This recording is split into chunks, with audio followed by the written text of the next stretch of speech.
It's a guest. It's Mary from Guided by Humanity, so she can chill for a sec. Or I think I can send a message. Is this? I'm gonna pause since we're officially moving into starting the meeting. I just clicked to turn on the recording again, just so everyone knows. All right.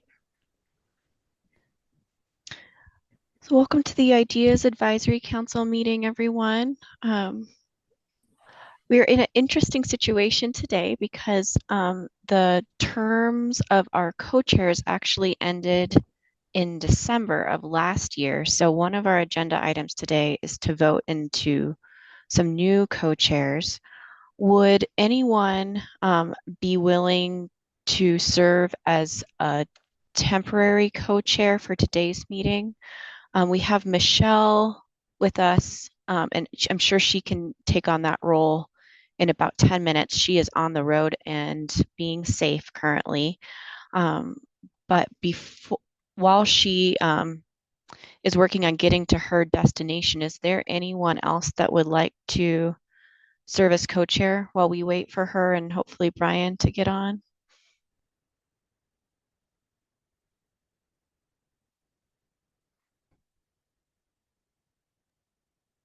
I could take that role on, Okay. Michaela. Oh, that was Alicia? I volunteer, yes. Oh, wonderful. Thank you. Excellent, because I was about to auto-nominate volunteer you, so very good. Wonderful. Thank you so much, Alicia. Alicia, would you mind seeing if your council members would entertain a motion to call the meeting into session? Yes. Is there anyone who would like to bring this meeting into session?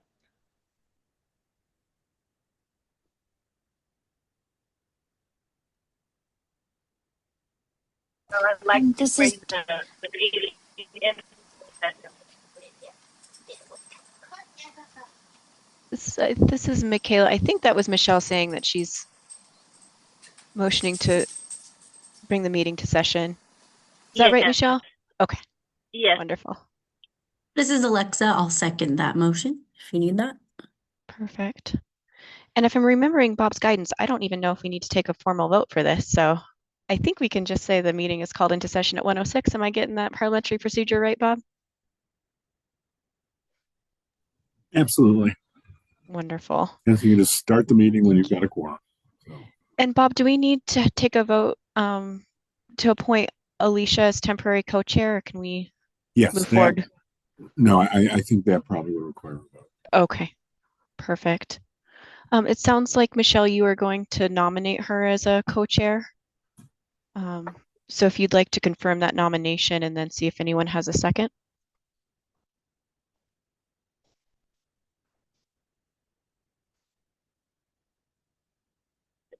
Alicia to be the temporary co-chair for today, and I'm listening for a second. This is Jessica. I second.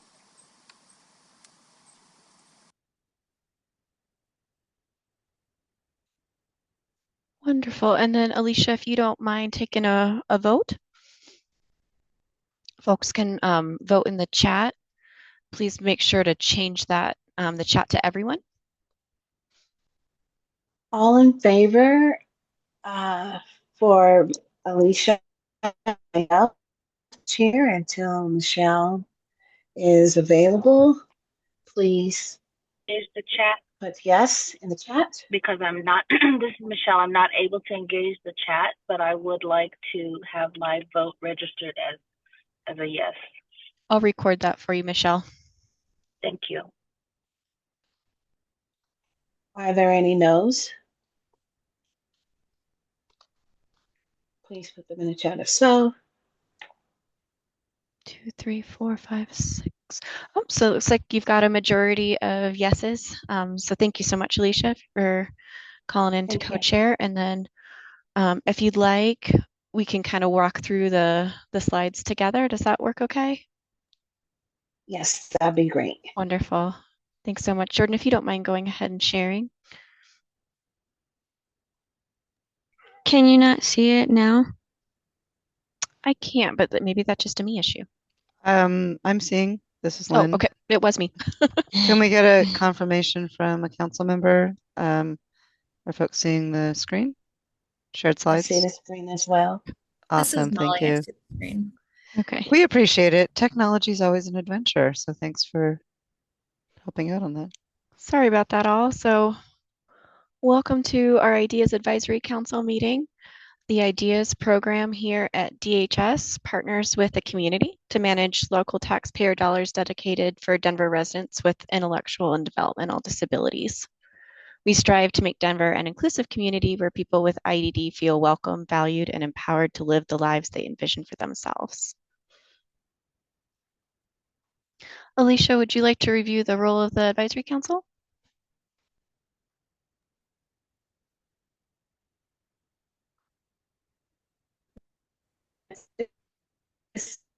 The screen's a little bright. Yes, the appointed group of Denver residents with lived experience. Did you just read that? I did not. Okay. Lived experience in the field or have a loved one with IDD. The council meets regularly to offer guidance to Denver Human Service on the needs and wants of Denverites with IDD.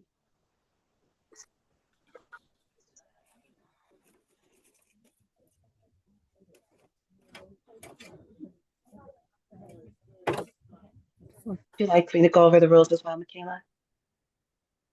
Yeah, that's wonderful. I believe last time when Brian was facilitating, he called on folks to help read the rules aloud. So if you'd like to read them or engage your fellow council members in going through them, it's totally up to you. Okay.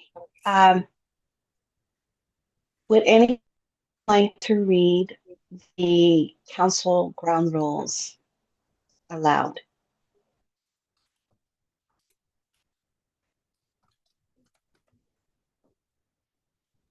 This is Alexa. I'd be happy to read those. Thank you, Alexa. The council ground rules. Number 1, stay muted, raise your hand, then unmute to speak and introduce yourself when you speak.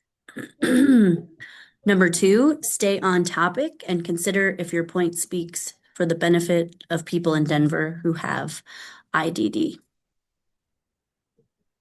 Number 3, please remain safe during meetings if you need to leave and rejoin when able. That's you, Michelle. Be safe on the road. Number 4, please respect and honor the Denver Code of Ethics. And number 5, there are no AI or other third-party accounts allowed in the meeting without the approval of DHS.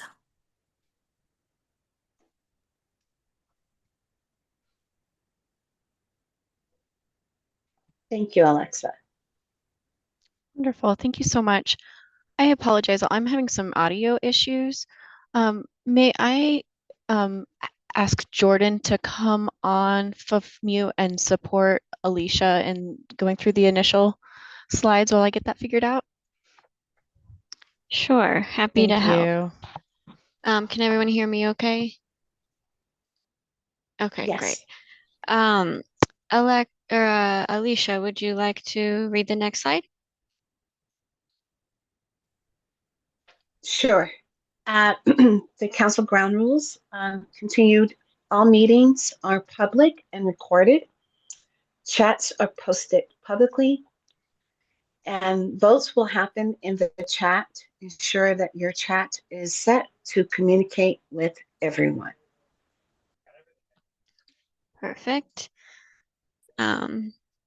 I can read this one. So for interpretation, you will find on the bar, usually at the bottom of your Zoom account, a little globe symbol that says interpretation. If you don't see it, you can hit more and it should show up there. And you can, when you hit interpretation, you'll toggle back and forth to what is being said either in English or Spanish. And so if someone's speaking in Spanish, you'll go and click Spanish and be able to hear it translated into English.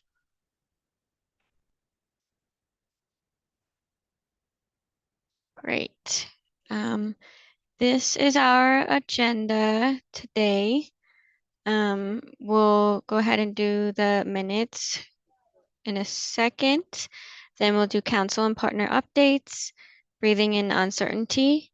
We'll take a break, and then we'll listen to some voices presentations, and then another break. And then, as Michaela mentioned, we'll do officer elections. We have a couple of subcommittee proposals if we have time to vote on.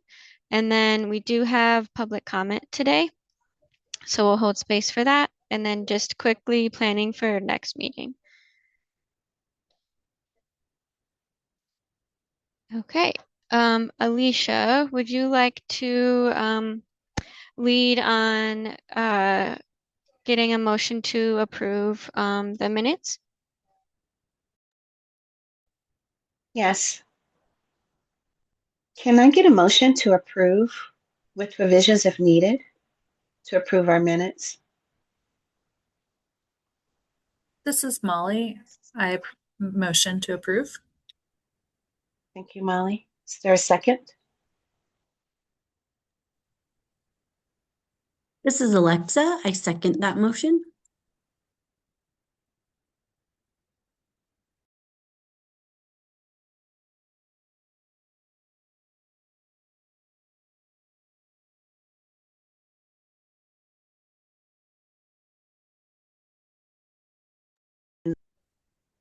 Are there any revisions that need to be made? I see some yeses in the chat.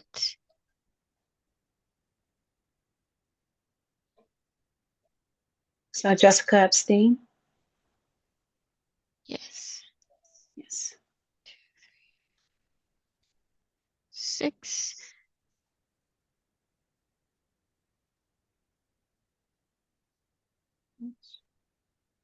Six yeses, one abstention. Is that what you're seeing, Alicia? Yes.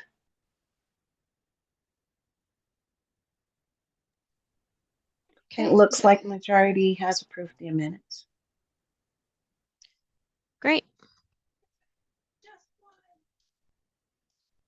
And now we'll move on to council member updates.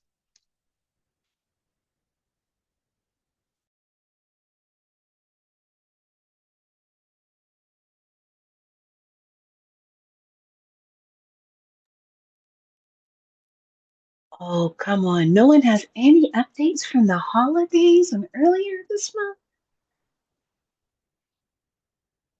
It's got to be something exciting. I see Jessica has her hand raised. Go ahead, Jessica. This is Jessica. I just wanted to put a reminder out there, if people haven't experienced it yet, that the access on demand has changed how they operate a little bit since the first of the year.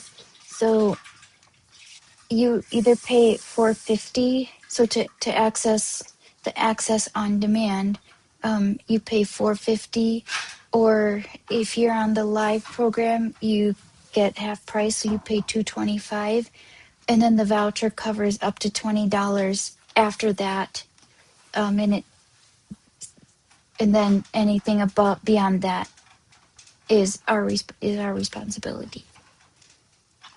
And they operate only during the times that Accessoride provides service to an area, and there's no access from between 1:30 to 3:30 a.m.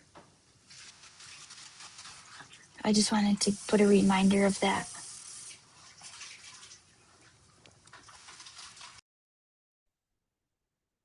Thank you, Jessica. Are there any additional updates? I I see have that. some. Oh, Yeah, this is Seth. I had something. I just signed up for a informational webinar that's hosted by HICPUF. It's happening at 3 o'clock today, but it's all about Medicaid innovations and sustainability. So I don't know, that might be something interesting to learn more about the changes coming to Medicaid.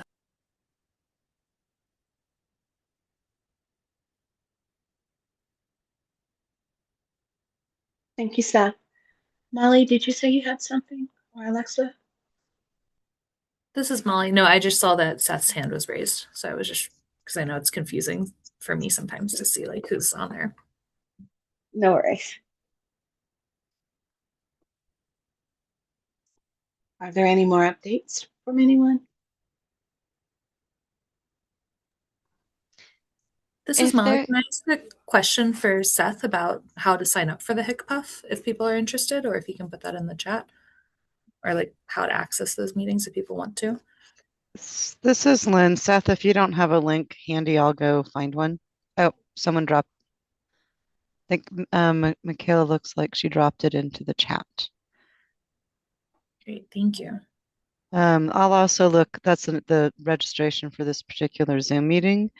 I'll also, while you're talking, go find HICPUF has just a general like sign up for newsletters link, which I will go hunt down and share that with you all.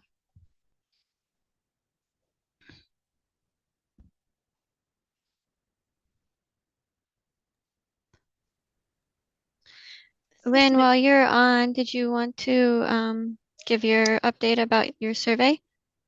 Yes, please. This is targeted specifically to our council members. Just a quick reminder, when you have a chance to fill out our survey about how we can help make sure that these meetings are meeting everyone's needs and how we can continue to improve them.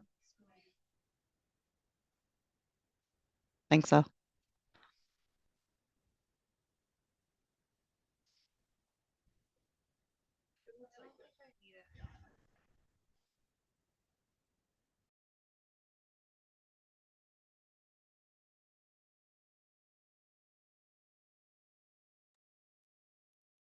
It seems there aren't any more updates available. Thank you all for sharing.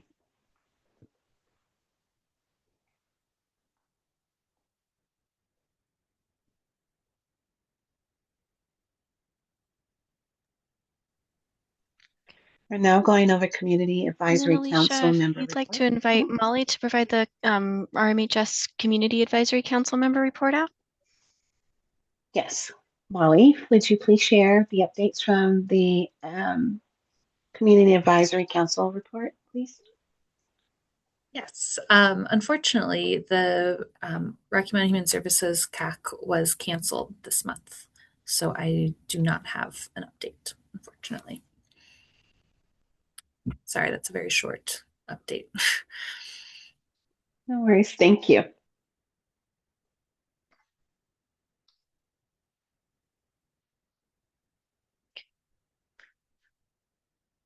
And Alicia, would you like to guide us through this agenda item? I'm happy to as well. Just let me know how I can support you. Thank you. Absolutely. Michaela, this one I think is very important as we move forward. Breathing in uncertainty. This is an opportunity to reflect upon current affairs mindfully and intentionally. Please keep this time human, but also professional. If there's anyone that would like to share, please, you may come forward and share.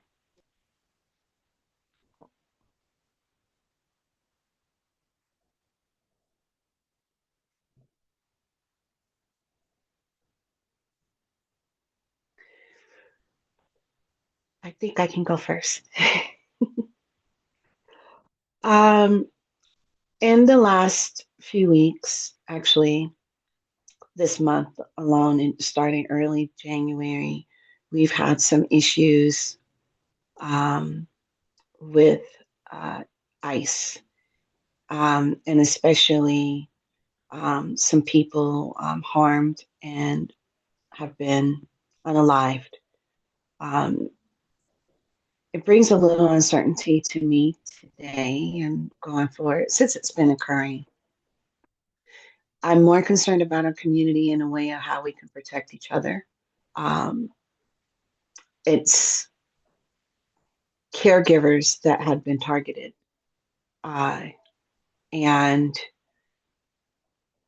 I'm just afraid that it may go beyond that, where there really is a person um, who is living with some sort of disability that could be next. And it makes me concerned on how to move forward. And while I try to ground myself every single day in this space, I I am still seeking answers as to how we can move forward and protect each other.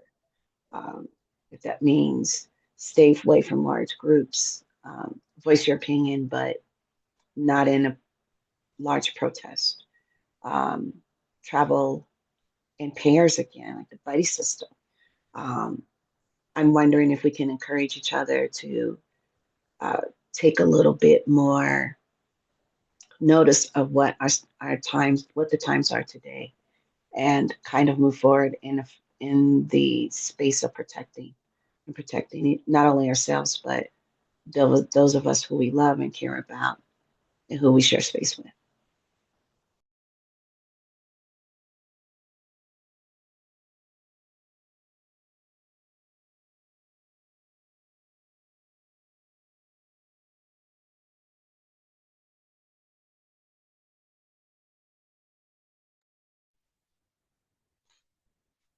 This is Michaela. I wanted to thank you, Alicia, for sharing. I think the events are heavy on all of our hearts and minds right now, and wanted to share that um, my colleagues, Lynn and Jordan, and others at DHS and I were all in a employee town hall, which was started with a reflection on events happening in Minneapolis and acknowledged shared concerns about um, possible events coming to Denver, and so wanted to take the opportunity to share that this is something that that this current administration is thinking about and feeling the weight of and taking very seriously um, in terms of all of our safety and also our city values.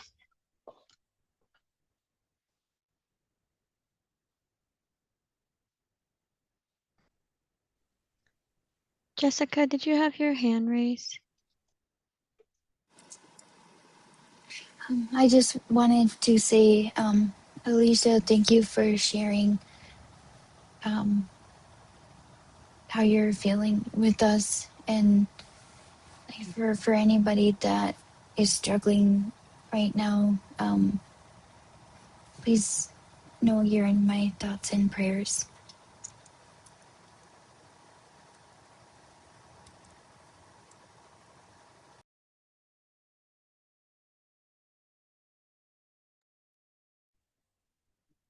This is Molly.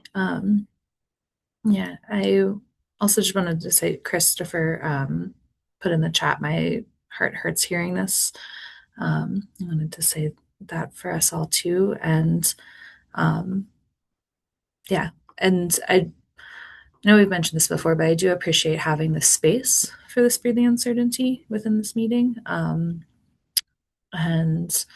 it is a very, I work in a school and there's a lot of uncertainty, and we have a lot of, the feelings are very raw, and there's a lot of different emotions from all of our students. And yeah, it's very prevalent. And also, there's a lot of uncertainty.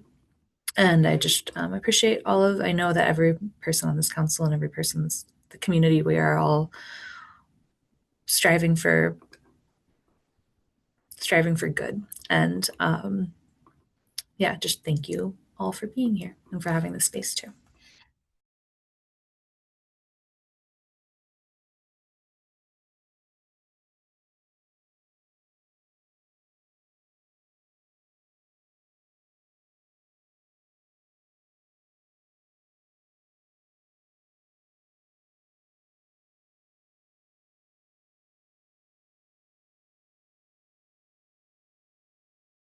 Any other concerns or shares from anyone else? And thank you, Molly, especially being an educator. I'm sure this is pretty hard, especially with hearing the concerns of children.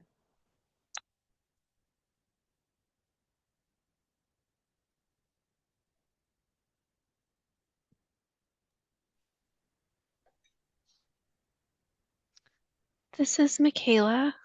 Alicia, the next thing scheduled on our agenda is a 5-minute break. We've heard feedback from our council members that it's a long, heavy meeting, and so that we'd like to incorporate one more break in. So this would be the first of two.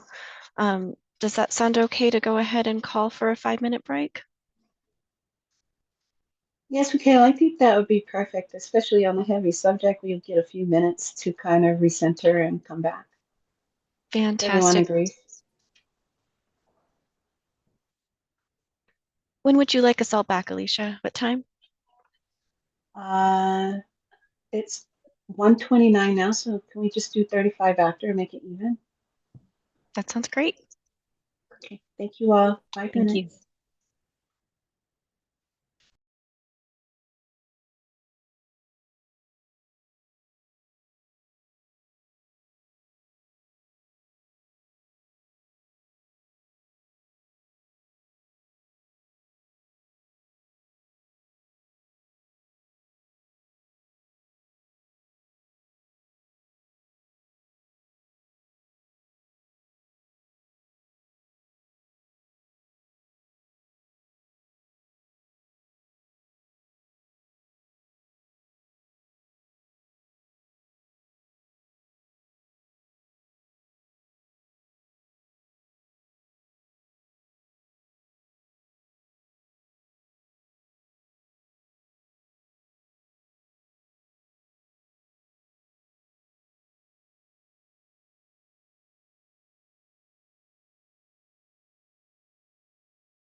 Hi, this is Lynn, and if any of our Voices presenters are at their computers, I'm going to be sending you an invitation that is the invitation to be promoted to panelist, and that will allow you to come on camera, be able to talk, do your presentation. So you'll see a little pop up on your screen, and when that happens, please go ahead and accept that invitation.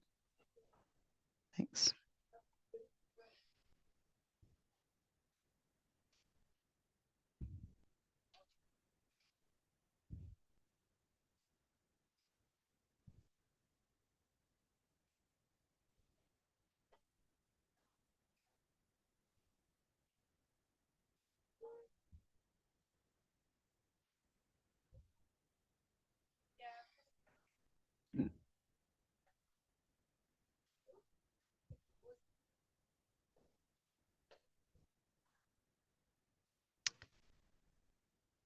Thanks. Just a little procedural process here of enabling that ability to come on screen and do your presentations.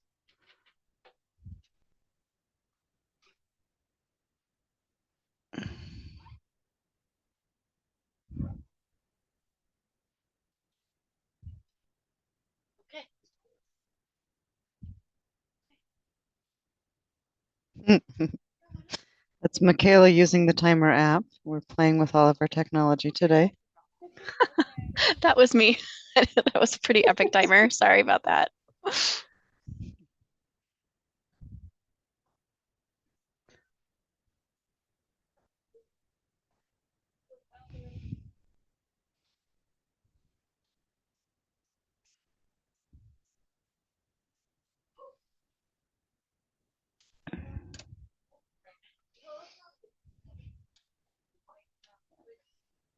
Okay, we should be almost all here.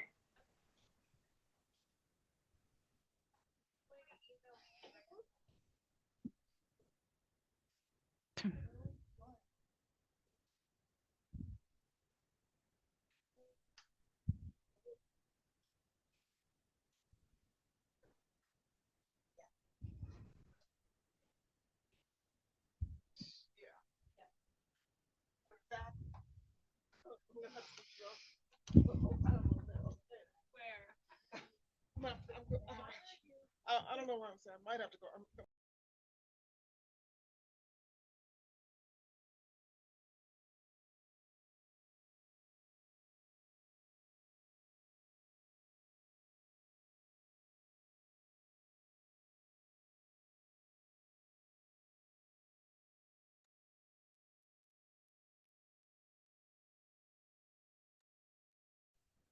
Okay, is everyone back?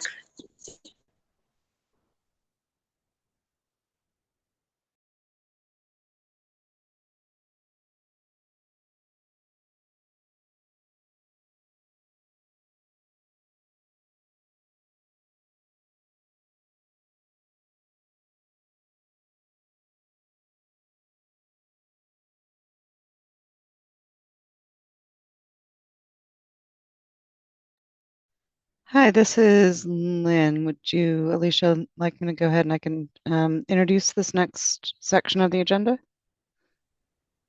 Yes. Got it. Hi, everyone. This is Lynn with the IDEAS program. And next up, we have some brief presentations from some of the recipients of the Voices Mini Grants program. As a refresher, the mini grants came directly from an IDEAS Advisory Council recommendation around inclusion and belonging. So we have two presenters today. They're both going to be short presentations. We have these hopefully about 10 minutes total with each presenter having some little bit of time for Q&A following their presentation. So I think first up is Mary from Guided by Humanity. You ready, Mary? Hopefully you are able to get your mic turned on and then we'll hand it off to Mary. So, All right, thank you. Can you hear me? Yes. All right. My name is Mary Medjune Sims. My pronouns are she and her. Thank you, Chris. I am a badass, so are you. Um, and today I'm wearing a black long sleeve shirt. I have long dark hair and I have very light skin and almond shaped eyes. I'm the executive director and founder of Guided by Humanity, and we provide holistic approaches to independent living. And one of our approaches is our community initiative, which is Adaptive Night at Denver Fashion Week. This really just came as a happy little accident for us. A few years ago, we were going to create a fashion show for a fundraiser. And of course, we wanted to provide clothes that spoke to our community. So we had some adaptive yoga clothes. We reached out to Denver Fashion Week for a shout out, and they said, we don't want to give you a shout out. We want you in the show. So that's how it started. This past year, this was our spring 2025 collect. And we started off just hot from the gate. This show took a lot of work. They always take a lot of work, but it's worth it.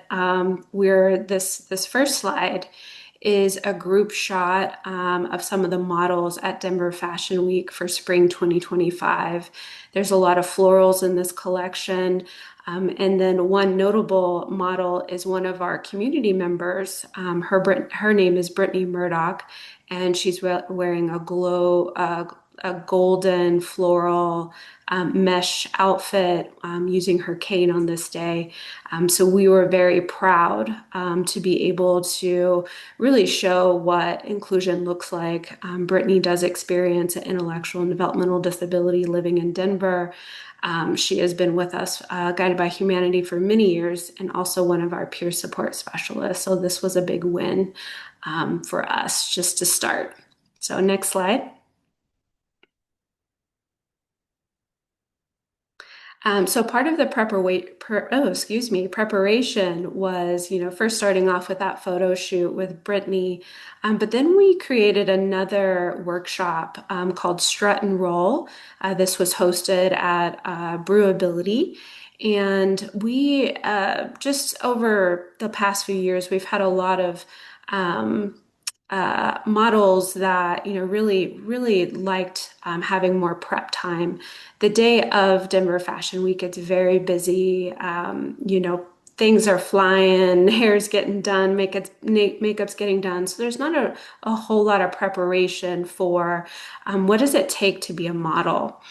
So we started off with that. We had someone come in from Denver Fashion Week, and she talked about building self-confidence and giving us all some modeling tips on, because this is a real fashion show, and we want to take it seriously as all of our models do. So we started off with modeling tips. And then we also had a fashion and disability panel made up of our Everybody crew members. And Everybody is a social enterprise. It's budding. It just really started after Denver Fashion Week. And it's an accessible apparel line designed by and for people with disabilities, really to create universally designed clothing. So we had our panel discussion speak to the functionality of some of the clothes, some of the intention behind the clothing that we've made. And then also looking at, discrimination in the modeling industry, what it takes to be a model, some of the concerns, and really just talking out loud about being an adaptive model and what that takes. And then we also had a practice runway walk, which was really fun. This was, really just for everybody to practice their strut, whether it's walking or rolling.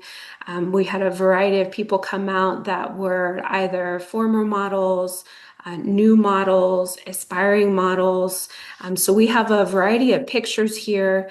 The first picture to the left is a picture of one of our community members that was getting his photo taken. So part of Denver Fashion Week, we have people that we have photographers. They call it a pit, and there's photographers, there's videographers. So really getting people comfortable with what at the end of the runway. To the right, to the far right, we have a group picture of the people that came out to the strut and roll. And then on the bottom left, we have a picture of the panel discussion, a picture and a picture.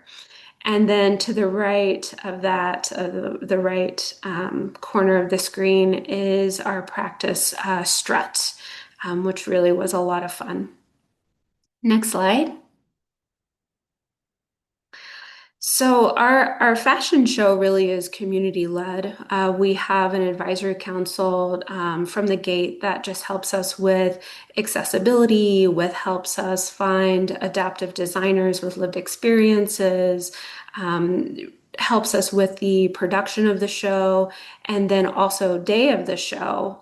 We go into Denver Fashion Week and look at the accessibility of the building, the sound, the lights, everything. And then we also have, I have here as, sorry, I also have design as one of our things that we focused on. So we have some community members in the Everybody line that help design the clothes. And then also we used some patterns from that designer that has a lived experience of IDD. Of course, representation, being on the runway. And then I've already mentioned having leadership through our advisory council. Next slide. And then here, I wanted just to feature diversity, the creativity, the culture. We have some folks that also are in the community and wanted to dress in drag. And we gave that opportunity, full on makeup, hair, outfit, the heels, the nails, all of it.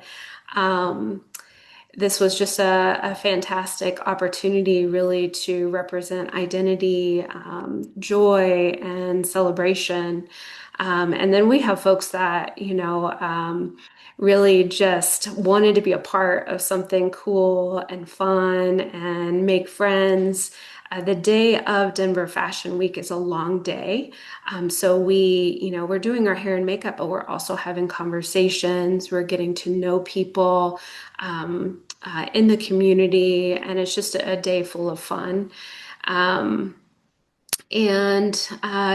Being creative on the runway. I don't know if anyone here was able to see the show. We do have videos that I can share after this call if that's wanted, that really show the full spectrum of the show. To speak to the pictures here to the far left, another community member of GBH, showing what it can look like using our yoga props. And we collaborated with another designer. Her name's Andrea Fisher. So it was GBH meets rave, which was a whole lot of fun. And then underneath that picture to the far left is it was one of our designers, Sky Air. She's an established Denver designer, and she had a transformation. So it was Cocoon to Butterfly was her show, and this person is wearing a red silky robe with a red bow in her hair. And then to the very far right is one of our community members in drag. And this show was inspired art. So this artist also experiences a disability, and she brings her art to fabrics. All of this fabric was sensory friendly fabric and her art. Okay, next slide. And hi, this is Lynn. I'm going to quickly jump in. So we may leave time for one question. We have really only about 1 minute left in this time slot, and want to make sure if anyone has questions to maybe get one question in there, and then we can also do other follow-up. So sure. We want to wrap it up quickly, Mary, and then see if anyone in our advisory council Oh, has a yes. question. Sure. Yeah, Sorry. sorry, I was just waiting for it. No, this is just our last slide. Just bowing in gratitude for this opportunity with the IDEAS funding. It really helped support this initiative. I really felt it was so electric this day, and so much joy and celebration was had for our community. And thank you so much. It's a great honor for us being able to help support in the community. Um, just want to try to keep the agenda overall on time, but also any opportunities if any of the advisory council members have a quick question. I think we can maybe do one quick question. This is Michaela. It looks like we have one question from one of our advisory council members in the chat. Okay. Um, Oh, Jessica, would you like me to read your question or would you prefer to read it?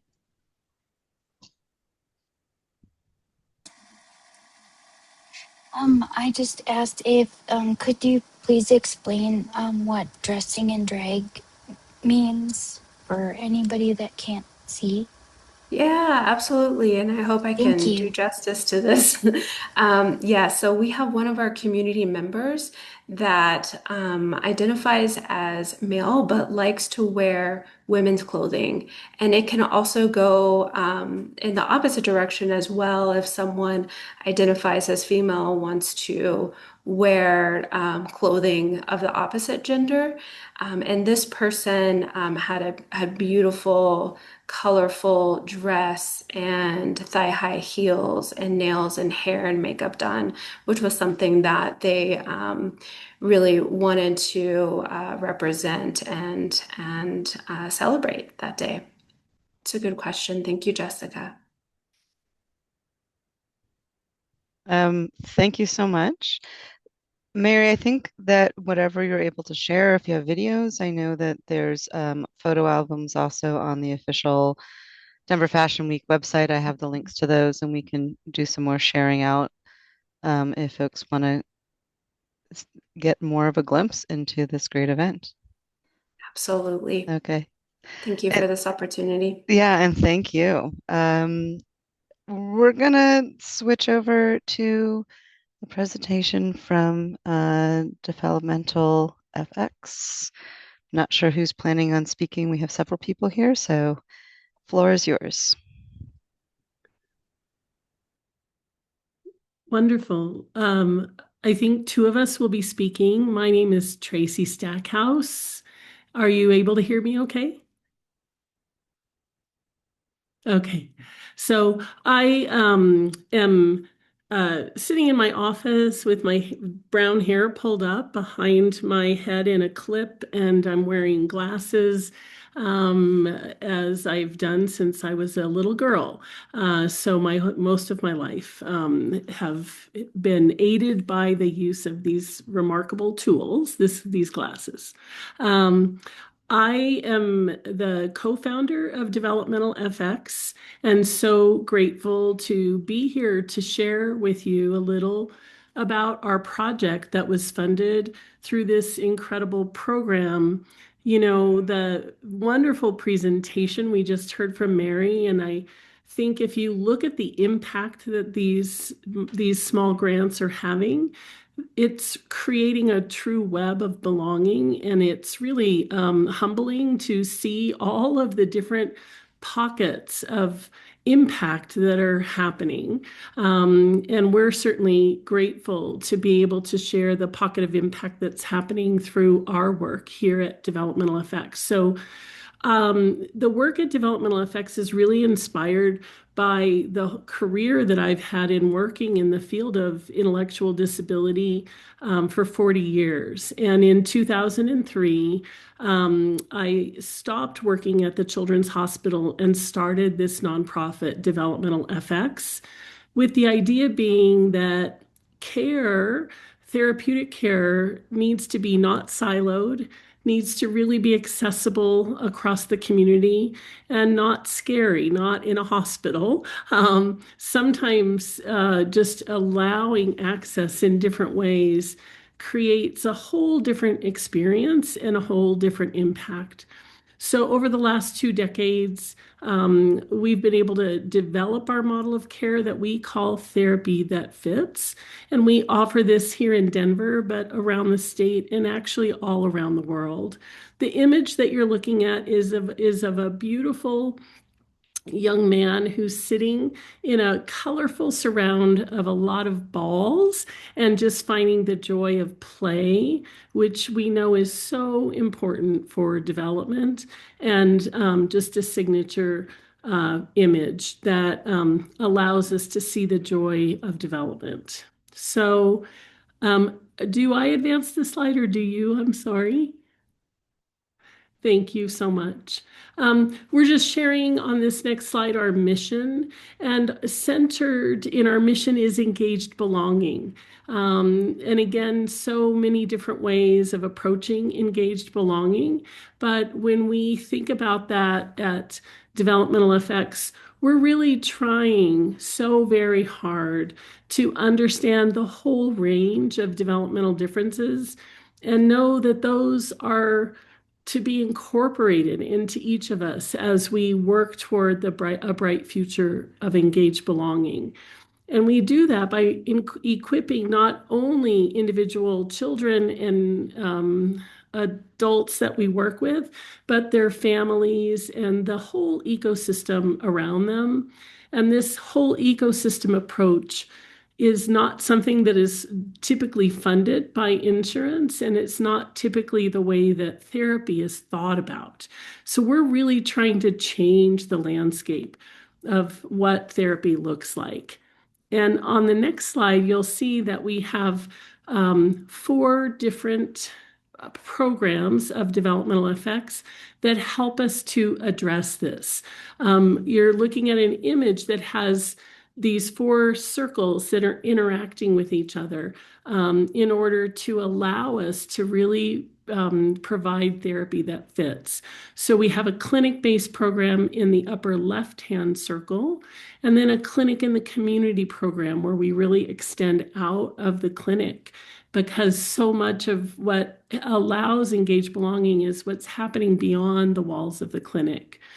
We also have a learning journeys program that's in the bottom left circle. That's our training program where we're helping therapists all around the world, educators, parents, and self-advocates to really embrace understanding in a deeper way.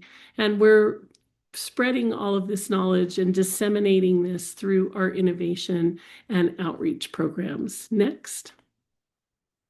So our mission is really our care as usual is what we're kind of confronting here. The typical way that therapy is provided is in weekly treatment that kind of happens in an isolated way, and it's often focused on remediating difficulties.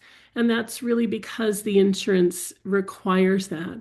But we know that therapy is not targeted only at things that are challenging, but really at raising strengths and in honoring the wholeness of a person, really centering support across the whole ecosystem.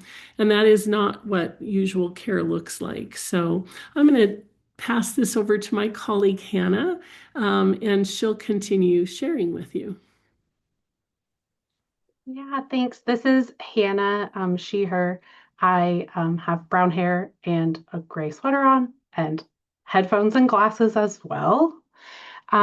So the program that has so beautifully been supported by the funding we've received through this grant is all about dismantling barriers and transforming that landscape of care that Tracy was talking about in the clinic and the community using our therapy that fits approach, which means really matching a child and family and not just using a cookie cutter approach to supporting what people need to thrive in their communities. Next slide, please. And so our Wrap Around program is the main thing that we are able to support with this funding, which allows for additional supports outside of the traditional weekly treatment sessions that insurance funds, and allows us to really integrate other people into the care ecosystem for an individual with developmental or intellectual disabilities. And this really lets our therapists work with families to customize the education and the advocacy with caregivers, other family members, teachers, others in their community in a way that extends out into their environment and focuses on that engaged belonging that's so core to our mission, and allows us to move outside of just a typical clinical environment and move into homes and the school and other community spaces that are relevant to the kids and families that we're working with. Next slide, please. And so we just wanted to share a little bit about what's been possible with this mini grant funding in our model. So far, since we really were able to start this in August, our therapists have worked with 46 Denver residents that identify as having an intellectual or developmental disability with these wraparound services. And they're documenting how many individuals are directly involved in those wraparound services alongside those 46 individuals. And so we've had 168 other people in their ecosystems directly involved in this wraparound care. And we, using those direct service numbers, think about our ripple effect out into the community as the people that then are educated by the people we're working with and able to take what they're learning out into their communities and to support that mission of engaged belonging outside of just direct care. Next slide, please. On this slide, we have some quotes from people who have received some of these wraparound services with us and engaged in them with us, one from a parent and one from a therapist. I do also just want to acknowledge that we are involving typically with our work, a child with an intellectual or developmental disability in directing their care all along and getting quotes and input to support self-advocacy. But for the purposes of this, wanted to highlight some of the adults who've been receiving education and their feedback on our program. So one parent shared, "It's been so nice to understand our child's profile. For so long, it's felt like a mysterious dark cloud, and now I know what's happening." So even just having more knowledge and awareness to be able to be with their child and find joy was possible through this work. And then the therapist reported that the wraparound support allowed us to do a school observation to work with our client with her teachers. We were able to help them to integrate her strengths into the school day, which is such a profound thing when we think about how long kiddos spend in school, to have the teacher really understand the kid and be able to tap into their strengths to support them during the day. So that's just some of the feedback that we're getting on this program. I'm going to wrap up our presentation piece. Thank you so much for having us. And then if there's time, we can take questions. Thank you so much. This is Lynn. We do have a couple of questions. I'm also trying to keep an eye on the rest of the agenda. We have several upcoming items and we're honoring also taking breaks. So if we could maybe do some pretty quick responses to questions and then have an opportunity to follow up later. Michelle, is it okay if I read your question? Michelle? Sure. Okay. Yes, please. So Michelle put in the chat, Tracy/Hannah, since your model is so different, who pays for your services?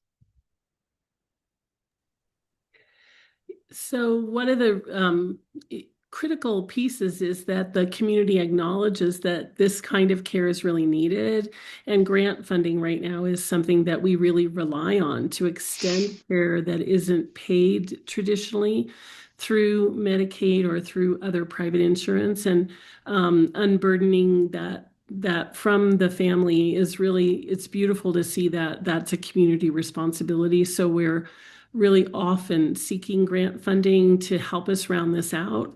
And then at the end of the day, we're trying to demonstrate the importance of this so that we can see some systems change at the level of how services are provided and how they're funded. Thank you, Tracy. I know we're over, and I'm a question from Molly, which I think might be a quick one, is do you have age ranges for your clients/participants? Yeah, so at the clinic, we see, this is Hannah, we see kiddos from birth onwards and typically between birth to 18.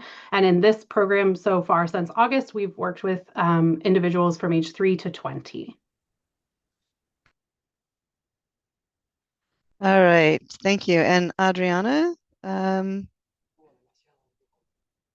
see Adriana, do you have a question there also? If people might need to, you can activate Sí, your interpretation. Yeah. sí quiero,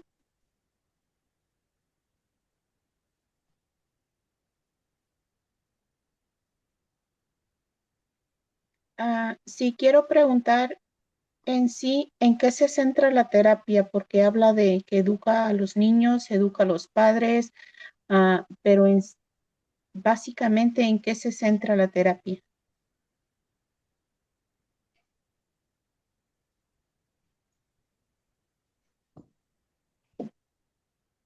I think I activated my interpretation halfway through and missed the question in English.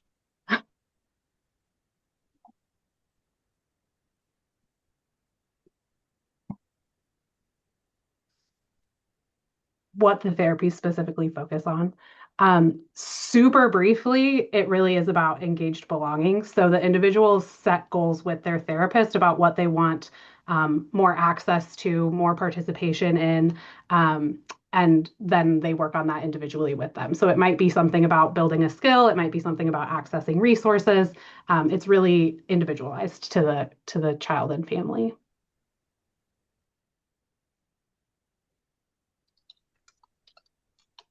Gracias.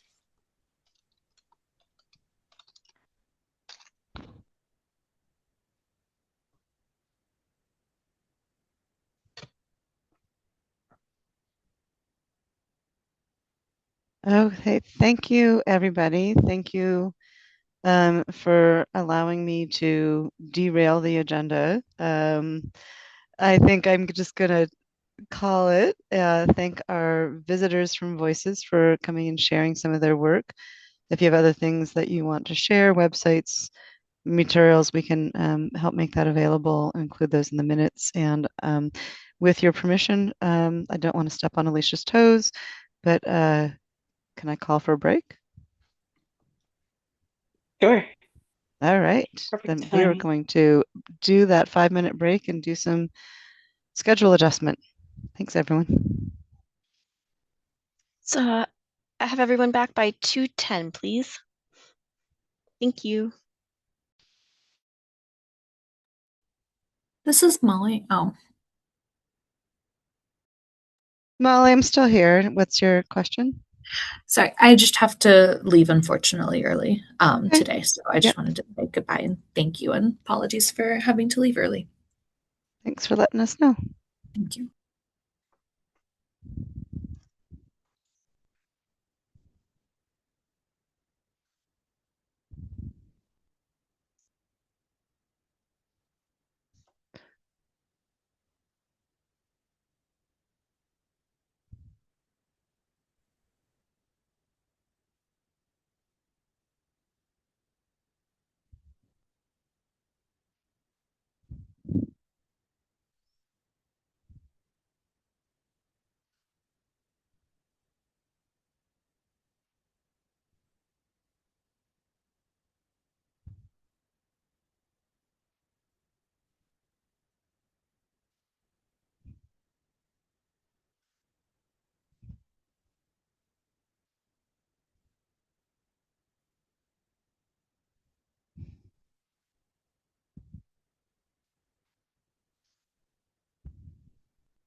Hello again, all. Welcome back.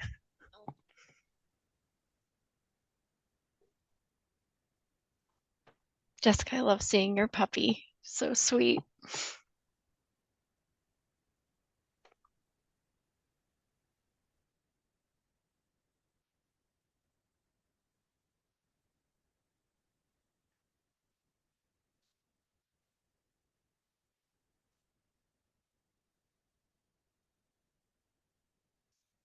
Alicia and Michelle, would you like to get started or would you prefer to wait for a few more folks to join us?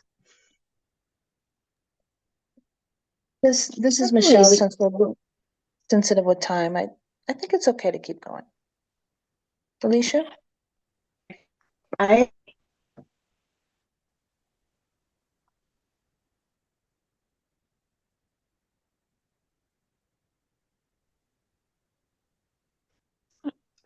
Were folks able to hear Alicia? It was I cutting was out not. for me. I agree. We Oh, should there you continue. are. Okay, wonderful. All right. Well, we have come to the point of the agenda to where you all will be able to elect your co-chairs and community advisory council member for this next calendar year. Um, Michelle and Alicia, I'm happy to kind of review the voting process with everyone, if that would be helpful. Yes, this is Okay, Michelle. perfect. So according to the bylaws, the advisory council needs to elect 2 co-chair people and 1 community advisory council member each year. And Jordan, if you don't mind going to the next slide. And then I can kind of review the process, and then we have some slides that detail the roles and responsibilities of these positions. So for the process, we're going to follow Robert's Rules of Order. And the first thing that we're going to do is ask for nominations. So if you're a voting member of the council and you would like to serve in one of these roles, you can nominate yourself. Or if you'd like to nominate one of your fellow council members for a certain position, you can do that too. So we'll pause and ask for all the nominations. We'll take notes of everyone that was nominated. And then we'll go through and vote one by one. So we'll start with the first person that was nominated. Say we had Minnie Mouse was the first person to be nominated for the council. And then we would ask for everyone to vote that would like Minnie Mouse to be co-chair. And as soon as Minnie Mouse gets a majority of the votes, she is appointed as co-chair. So that's one person. So if you know we have Minnie Mouse, Mickey Mouse, and Donald Duck, and you want if you really want Donald Duck, you're not going to want to vote yes for Minnie Mouse first because you want to wait to get over to Donald Duck. Does that make sense to everyone? Okay. I should have thought of better examples, but mom of a 5-year-old, so there you go. Um, and then after the elections, you'll start, so all the 3 folks that are nominated will start their new roles at the next meeting. So we'll still move forward with Alicia and Michelle serving in the role as kind of temporary co-chairs. And actually, we didn't have an opportunity to elect Michelle as a temporary co-chair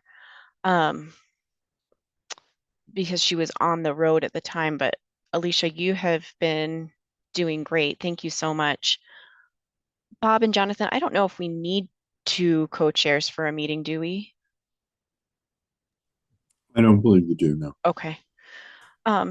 So if you, the council, are okay, we can kind of proceed with Alicia being the temporary co-chair, and then Michelle, always appreciate your consultation and encouragement. And I think we can just kind of proceed that way. Any questions on the election process?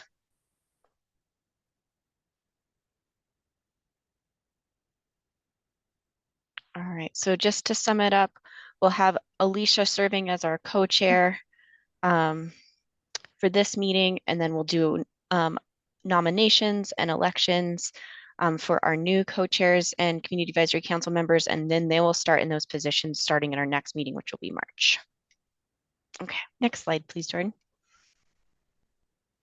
Okay, so here is one of the positions you'll be voting on, and that is the Community Advisory Council member. In 2025, that position was filled by Molly Mason. Unfortunately, I believe Molly had to step out of the meeting early.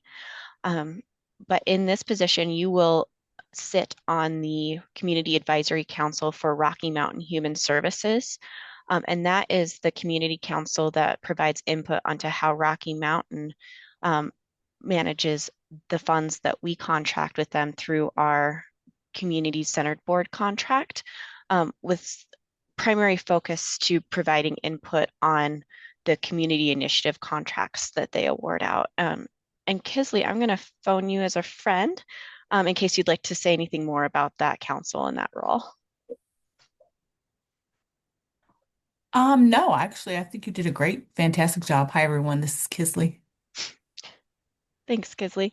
And I believe you all are still meeting the third Tuesday of every month from 4 to 6? Yes. Awesome. So this member will attend the Rocky Mountains Advisory Council members as well, and then as Molly has done, will provide an overview of what was discussed at those meetings. And the core function of that is to make sure that the two councils are talking to each other, coordinated, that the advisory council isn't funding something or making a recommendation to fund something that's already funded by Rocky Mountain Human Services and vice versa. Any questions on that role? Okay. All right, and then next slide, please. And then we have our co-chairs. So we're going to elect two co-chair for a one-year term. As you've observed in this last year with Michelle and Brian's amazing leadership, they facilitate the meetings of the council, discussions on the agenda items, support the voting process, and kind of work to help encourage their fellow council members to be engaging with the community, to be bringing their feedback and elevate their voices, so that we're making sure that we're being representative of the entire community rather than just 11 folks, or as representative as we can be. And then the two co-chairs will meet with me and/or Lynn and Jordan, usually about once prior to each meeting. And what we do in that meeting is we review the agenda, we ask for the co-chair's input, kind of talk about how to present things and make sure that the content that we're providing you to the council is meeting the council's need and reflects your priorities. And I would say one thing that I also really appreciated about Michelle and Brian's leadership is their ability to solicit different voices on the council to make sure that everyone was having an opportunity to share their opinions or experiences. And I think that has been something that we really look to our co-chairs for as well. Any questions on that role? I had a question, Michaela. Yeah. Can someone be both the CAC member and a co-chair? Thank you, Jordan. Yes, I forgot to mention that. Yes. Someone can serve as both co-chair and a CAC person. So if you want to serve as both, you can nominate yourself for both positions, or if you'd like to nominate someone else for both, they can do that as well.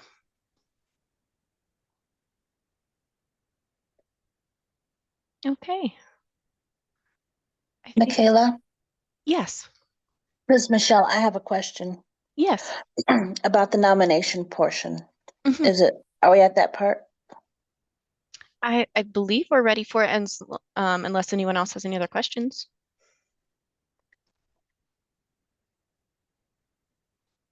Okay.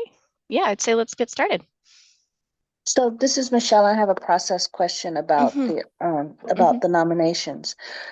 If we want to nominate more than one person for a position, do we?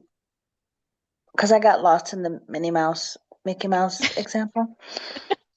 Are we allowed to nominate more than one Yes. at a time? Okay. And I think what we would do in that situation, if say you wanted to nominate Mickey Mouse and Minnie Mouse, we would just go in the order of the person that you introduced first, and I'll ask Bob to let me know if I'm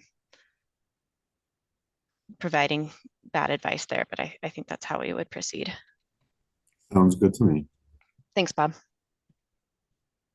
Does that answer your question, Michelle? Yes, it does. I'm ready now. Okay. All right, so I think we can go ahead and start out with nominations for co-chair.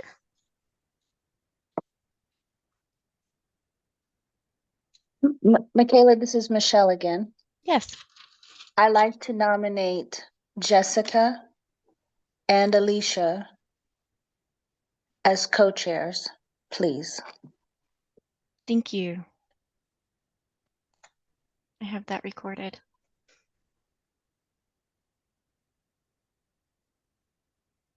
Would anyone else like to make any nominations? Michaela, do the people who were nominated have to accept that nomination before we vote? Yeah, once we get all the nominations, we'll check in with the folks that were nominated to ensure Okay. that that's something that they're willing to move forward with. Adriana.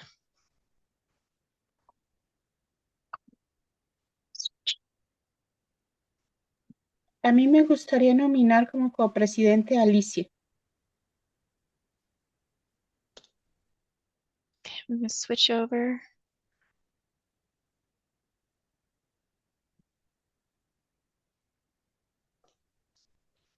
Thank you, Adriana. I have that noted.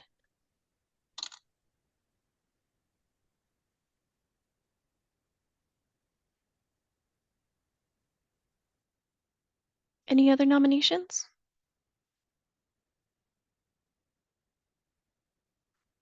Yes, Seth, thank you. I'll nominate Michelle just in case she wants to keep going this way. Thanks, Seth.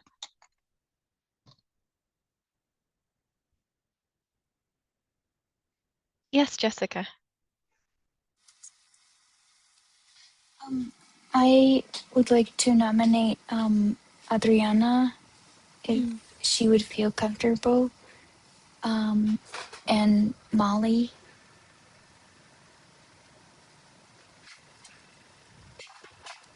Thank you, Jessica. I have those recorded.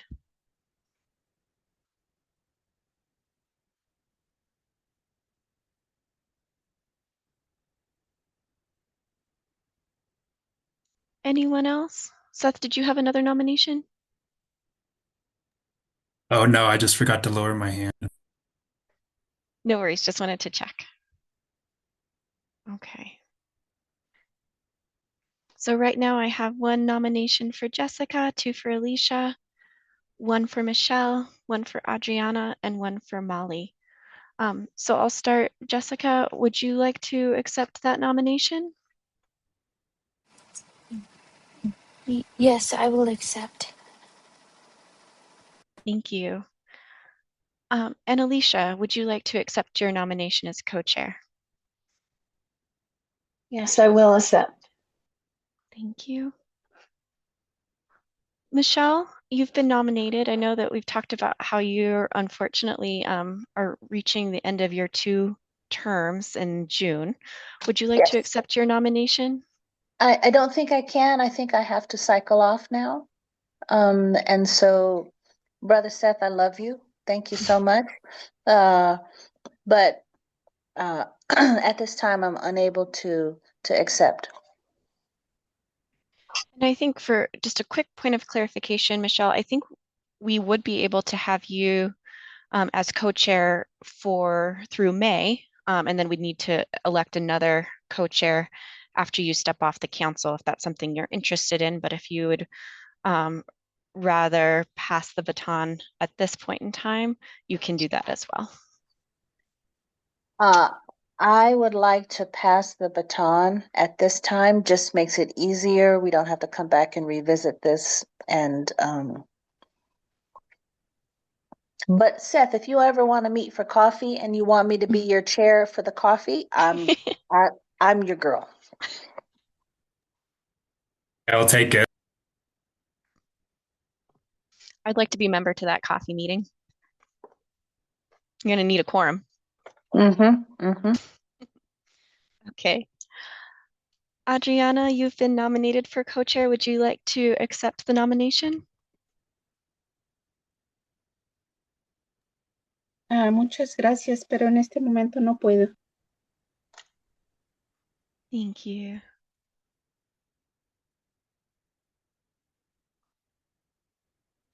Thank you, Adriana. We have that noted. And then I believe Molly had to step out of the meeting earlier. And I believe from a conversation that I've had with her outside of the meeting that she isn't able to step into leadership roles at this time, but we will document her nomination for sure. Okay, so going in the order of nominations, we will start with votes for Jessica. If you would like to vote for Jessica as a co-chair for the 2026 year of the IDEAS Advisory Council, please put your vote in the chat.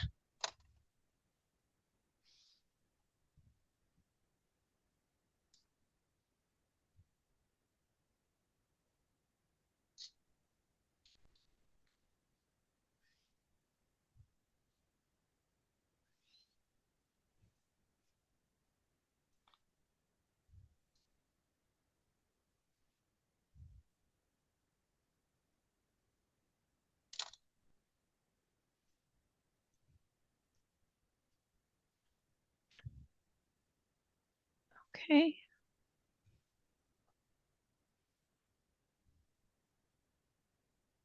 Adriana, would you like to vote?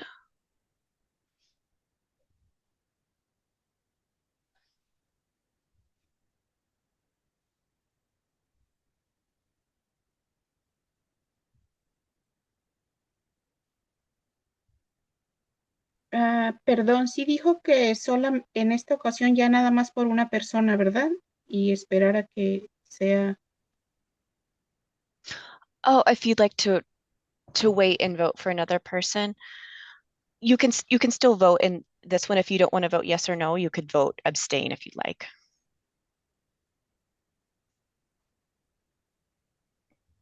But we'll still have the opportunity to vote in one other role O since we're sea, ¿es si electing no two quiero o es positions. que solamente tengo que hacerlo por una persona?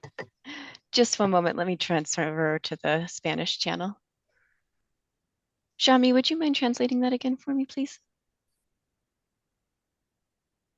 Mm-hmm. No, thank you. So Adriana was asking if she'll be voting for one person or two people. So thank you so much, Adriana. That's a good point to clarify. You'll be able to vote for two people. We need two co-chairs.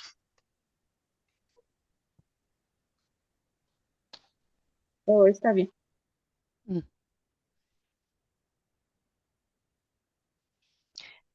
And Bob, if we have yes votes for a majority of the council members that are present at that meeting, that would elect that person into the position. Is that correct? It would be, yes. That would be Okay. correct. Wonderful. So we have a total of 7 voting members. We have 5 yeses. And so congratulations, Jessica, to your appointment as co-chair of the IDEAS Advisory Council. Awesome. Thank you. Really looking forward to your leadership, Jessica. Thank you. Thank you for trusting me. Absolutely. All right, the next nomination that we have is for Alicia. For those who would like to vote for Alicia as a co-chair, please place your votes into the chat.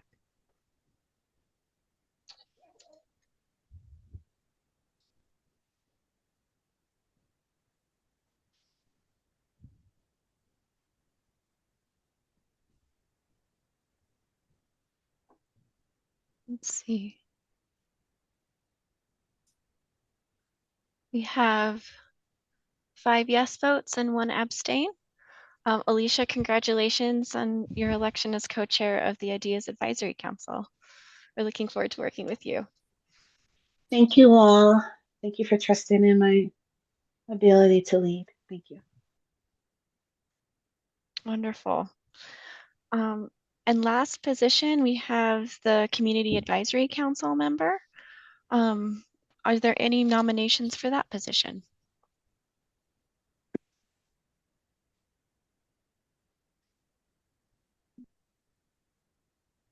This is Alicia. I would like to nominate Seth.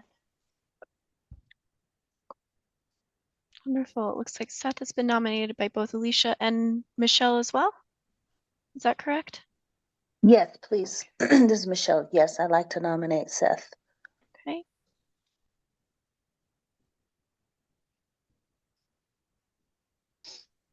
Seth, I have recorded your nomination.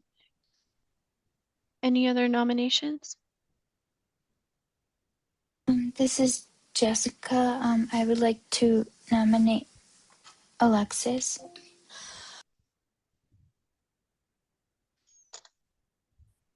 And it looks like Alexa may have had to drop off. I think, let's see, let's see if there's any other nominations first.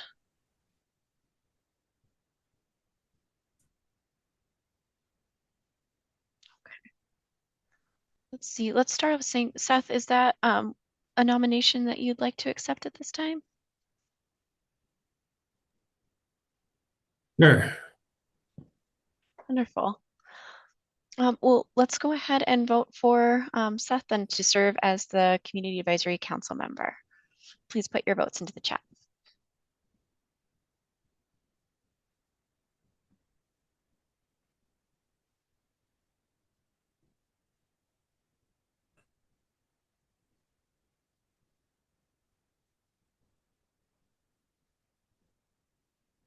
Okay. We have 5 yes votes. Seth, congratulations on your election to as the CAC member. What a great crew we have. Thank you all. Thank That you. was super, super efficient and wonderful and supportive. Thank you all for your participation in that. And I will go ahead and hand facilitation back over to our temporary co-chair for this meeting. And then she'll start back up as co-chair in March as well. So Alicia, take it away.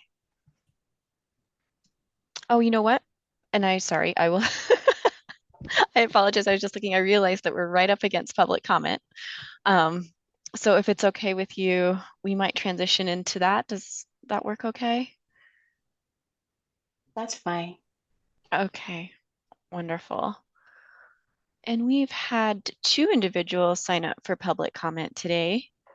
And I believe one of them is here. Linda, do I have that right? Oh, we have both individuals here for public comment. So we have had Tom sign up first. So Lynn, if you don't mind promoting Tom to a panelist so that he can share his 3-minute public comment. We'll start off with that and then we will go over to, who was our other? Henry. Henry. So Tom Bostwick, you're going Yes. to see a little request to accept being promoted to panelist, and that will allow you to come on camera. So Tom, to be able to share with the group.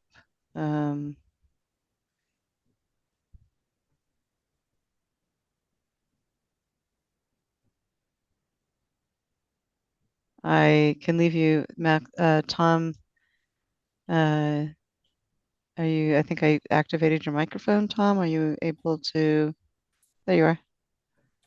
Okay. Wonderful, Tom. And is Tom able to come on camera, Lynn? We're working on it. Okay. Tom, as soon as you're able to come off of mute, and if you'd like, you can come on camera. Please introduce yourself, your city of residence, and then you'll have 3 minutes to provide public comment on the topic that has been approved by our co-chair.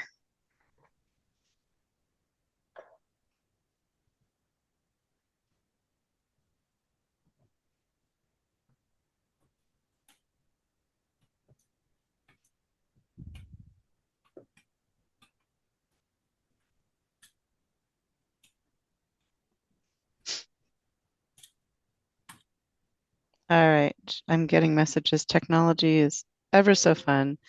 You should have Tom online in just a second. Okay. Thank you so Over in much, that Lynn. panelist mode. Thanks for people's patience with navigating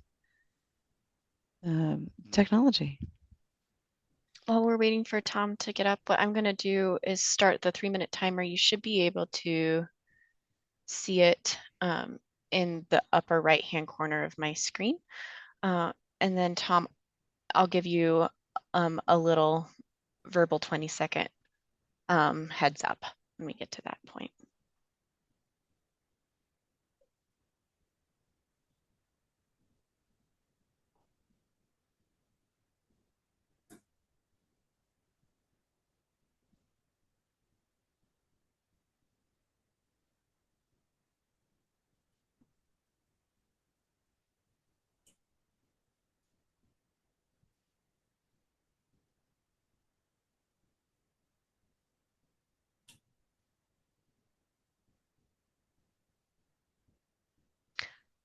I think perhaps, Tom, if you want to work on your mic issues, sorry about that. It seems to be the theme of the day is tech issues.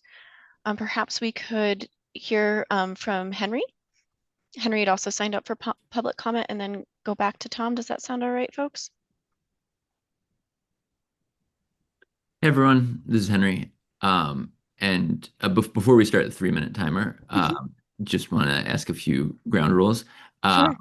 So, am I able to share my screen and show a video? No. Unfortunately, no. Okay. You can state your name, your city of residence, and then you have 3 minutes to provide public comment on the Okay. topic that was No, pre-approved no by your visual colleague. aids. Okay. Unfortunately, no. No, no problem. I'm just glad I didn't start my 3 minutes yet. All right. So, do you want to give me like a 3, 2? Oh, we're started. There you go. Okay. We have a couple more seconds. Okay, thanks so much. Hi, everyone. My name is Henry, and believe it or not, I am in the city of Baltimore, Maryland. So it's not exactly a suburb of Denver, but I have a good reason for being on this meeting, and I will share it in a moment. So first, let me tell you a little story about my organization. My company is called Spirit Club. Spirit Club was founded by a fellow named Jared Senior, and Jared was working in Maryland, where I am, again, not Denver, but Maryland, about 13 years ago as a support counselor for local residents who have developmental disabilities. That was his day job. And at night, he was working as a personal trainer. And he noticed the sad reality that for so many individuals who have disabilities, there are not really access to fitness options that are supportive and accessible for them so that they can live their healthiest lives. And he did more research into this, and he learned that people with disabilities are 59% more likely to be obese or classified as obese than someone without a disability. So he started teaching fitness classes based on this idea of universal design. And from there, he started Spirit Club. Fast forward 13 years, and we're working with over 500 people in Maryland, DC, and Virginia. And why is this relevant to you? Well, Jared Senior, the founder, happens to be from Denver. And he was on the East Coast because that's where he went to college, but he always wanted to bring Spirit Club back to Denver.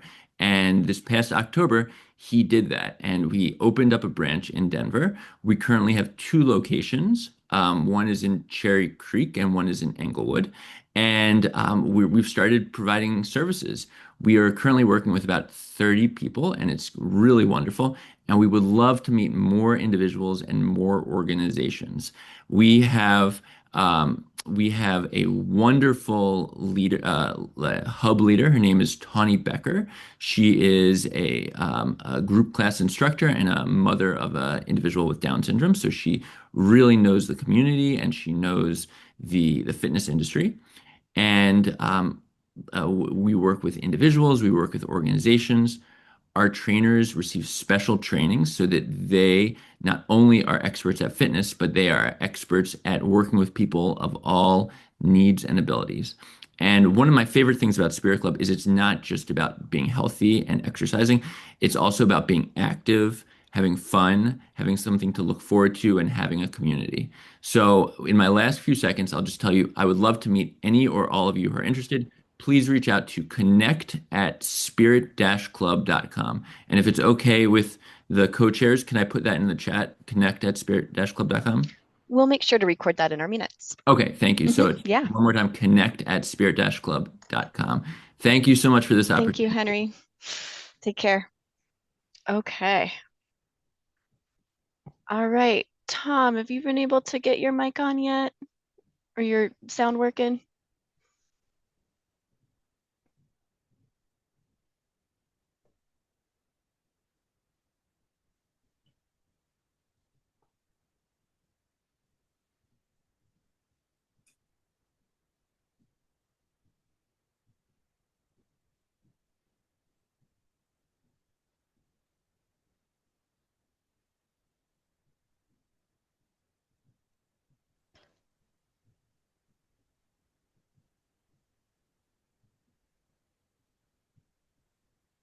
Okay. I see Tom put in the chat, my name is Tom Bostwick with National Medical. We're a Colorado-based company specifically designed to help citizens with Medicaid and Medicare with medical equipment and supplies. Shoot. So it looks like the technology is not working for Tom. Tom, if you'd like, what I would love to invite you to do is submit your public comment in the public comment form on our website, or you can shoot us an email if you'd like to try and come back during our next meeting in March, and then you could provide your, make sure that we have your full 3 minutes to provide your public comment. And that way, it sounds like you're able to hear, correct? Does that sound okay?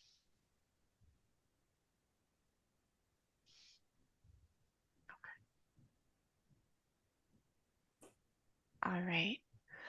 Well, thank you so much, Henry and Tom, for joining our meeting and offering public comment. We really enjoy that community engagement.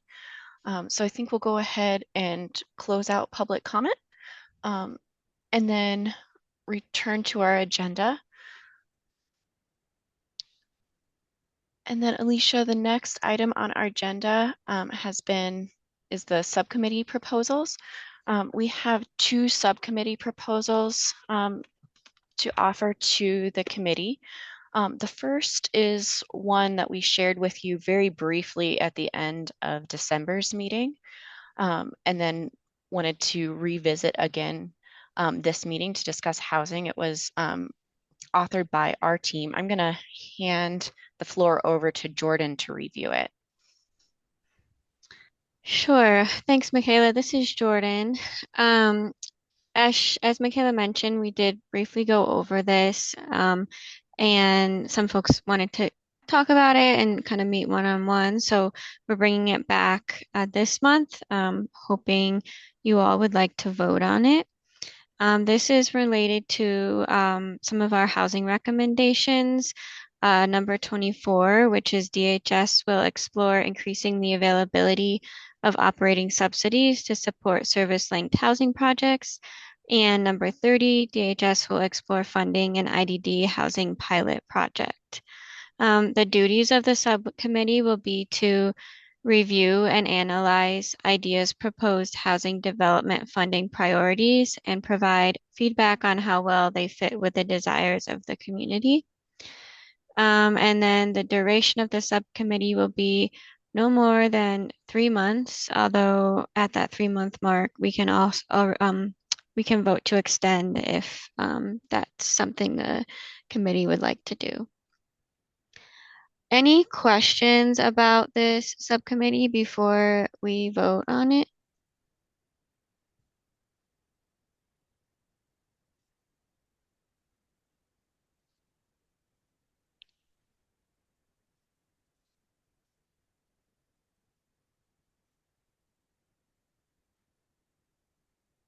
I'm not seeing any. I think that means, is it Alicia should offer a motion to approve this subcommittee? Is that how it goes, Michaela?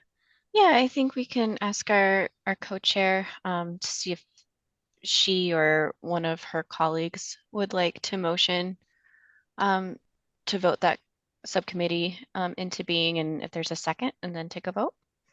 And again, this is would be a motion to create a subcommittee on the topic of housing. Would anyone like to make a motion on the topic of creating a subcommittee on housing?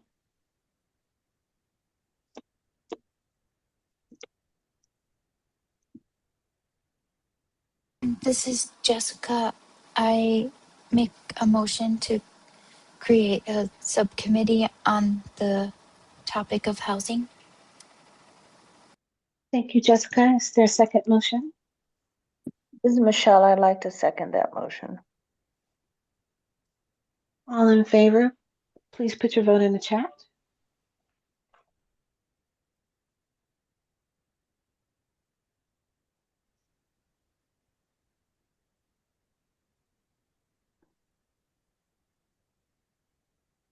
I see one abstention.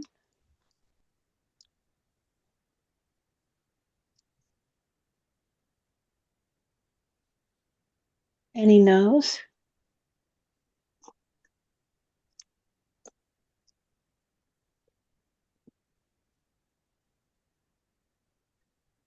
It looks like the yeses have it. Great. Wonderful. That's super exciting. I know Jordan's looking forward to meeting with that subcommittee. And then I think the next thing would be to vote to approve to members of the subcommittee. So for those of you who would like to be a member of this subcommittee, if you could please raise your hand in real hand or virtual. And we would just ask that anyone wanting to be a member of the committee come off of mute briefly and just let us know if there would be any conflict of interest that they have in their work outside of the council. So for example, any business or financial interest that they might have related to investments that we might make in housing. And if so, how they would propose to control for those or ensure that they were not interfering in their work on the subcommittee. And so we're declaring that in public and then identifying a plan. And if any of your fellow co-members had any concerns about that, it would be a time to discuss that on the public record. So is there anyone, and I know that we don't have our entire council yet on this meeting, so we may return for additional members in a later month, but is there anyone in this meeting currently that would like to be a member of that committee? This is Alicia. I would like to be a member of the committee. And I do not have any conflicts of interest. Okay. Anyone else? This is Jessica, and I would be interested. And I don't believe I have any conflict of interest. I am under subsidized housing myself. So if that's a conflict of interest. Thank you so much, Jessica. I don't believe that would constitute a substantial conflict of interest. I think that would actually position you to offer really great insights into the topic that we're exploring. But I'll just double check with Bob or Jonathan to see if there's any concerns that come up for either of you on that note. No concern here. Thank you. Anyone else interested in that subcommittee?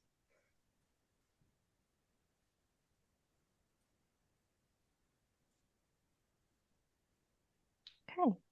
Well, we can always revisit in March too and see if there's anyone else that wasn't able to be at this meeting today that might be interested in joining. But Alicia and Jessica, thank you so much for your interest.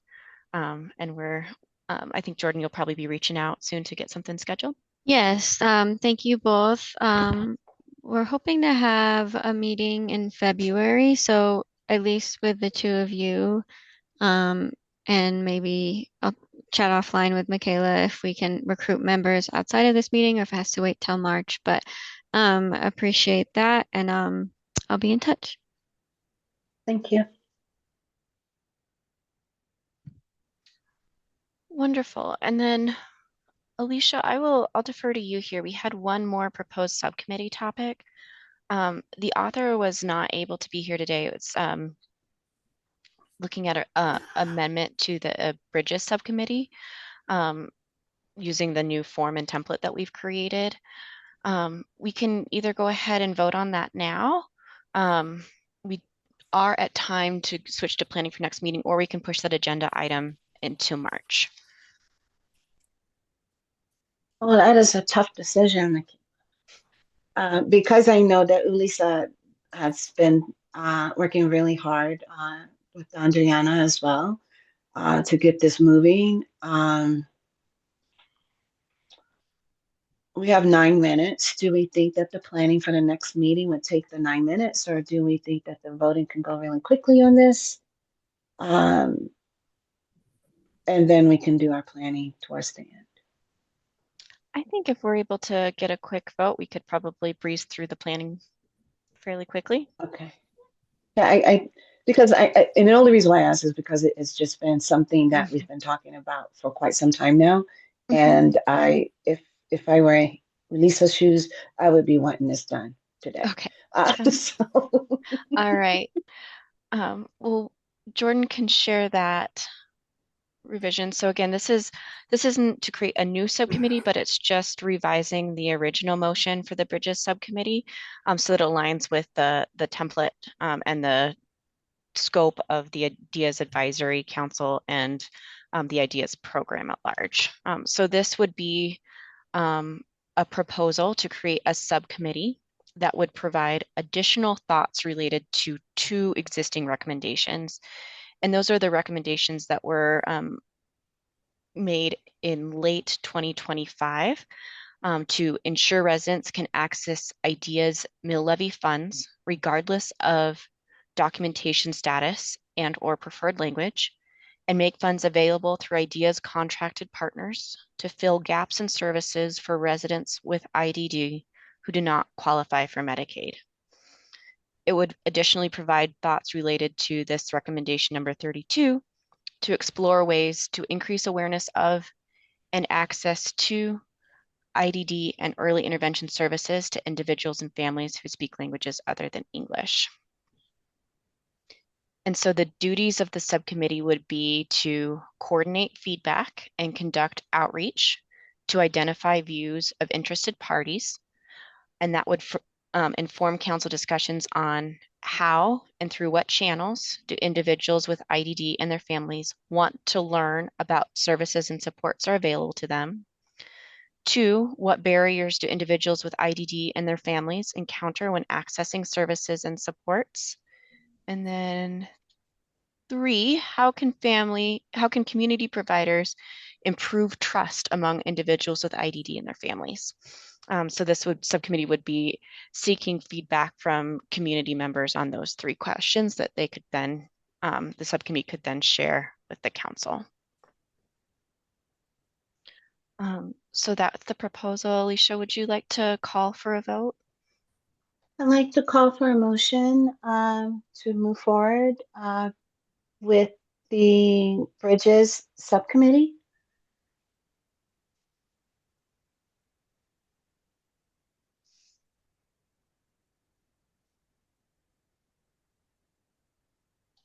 Well, then I will make the motion to move forward with the Bridges subcommittee. Is there a second? This is Michelle. I'll second the motion. All in favor, please put yes in the chat.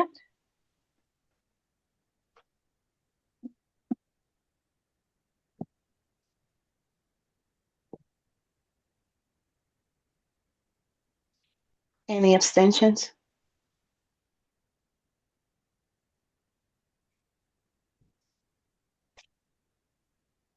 Any no's?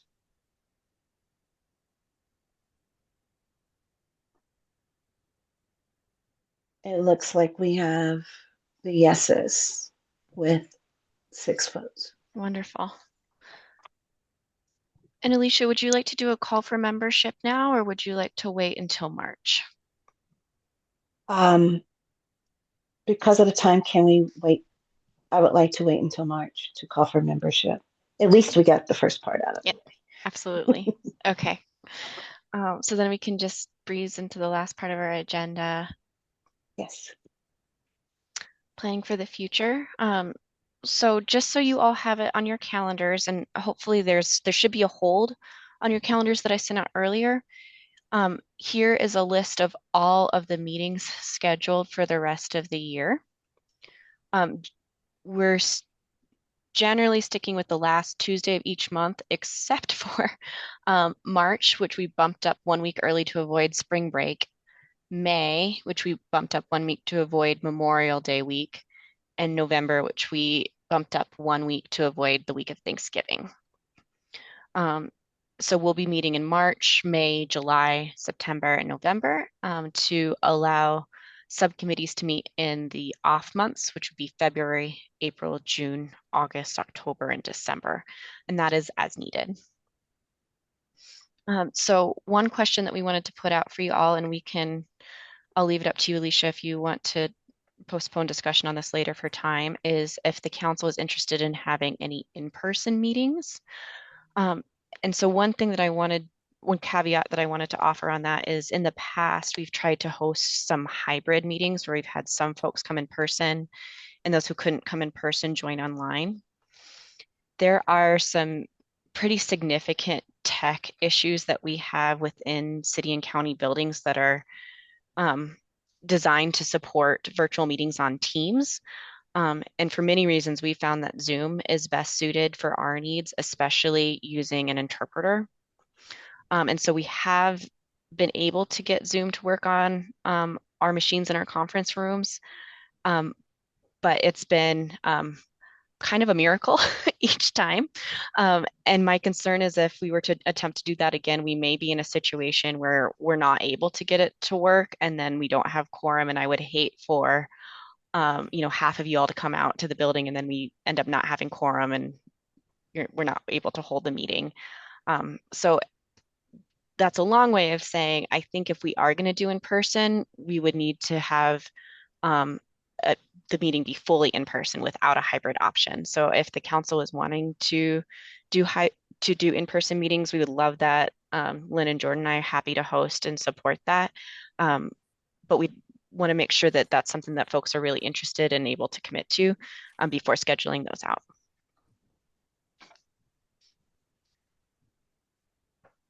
Kayla, and this is Alicia. I'm thinking, looking at the planning ahead schedule, with whatever winter is going to do between now and May, that if we were going to it would be after the March meeting to see if anyone's interested, simply because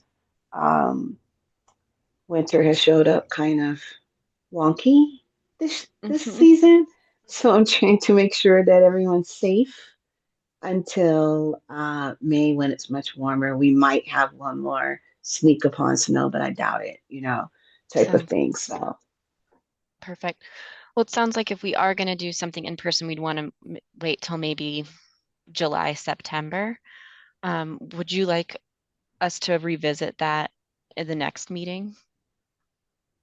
I think that would be best if we revisit that the next meeting, where we have more input as to whether that would be something everyone's interested in. Perfect. And then Jordan, our very last slide is just looking ahead at March.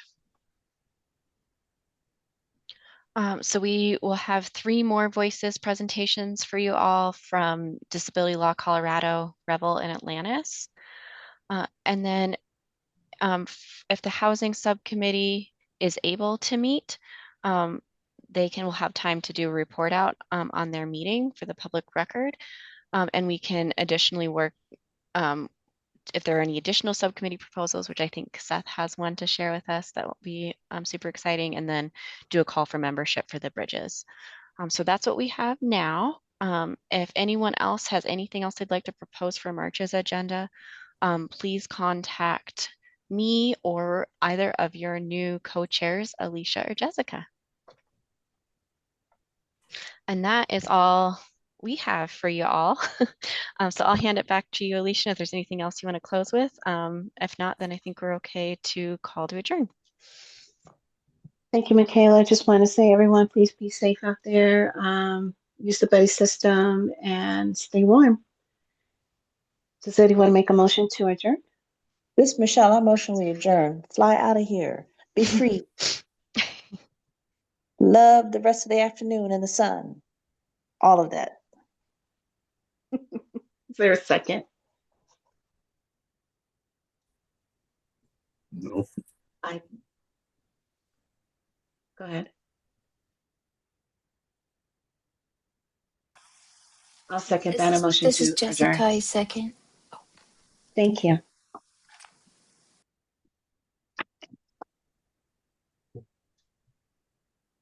All right. Jessica has given our second motion. We are out the building, everyone. Enjoy. Hope to see you soon in March. Thank you all. Bye. Bye. Take care. Thank you all. I'll stay. And I'm going to stop recording since we're officially adjourned.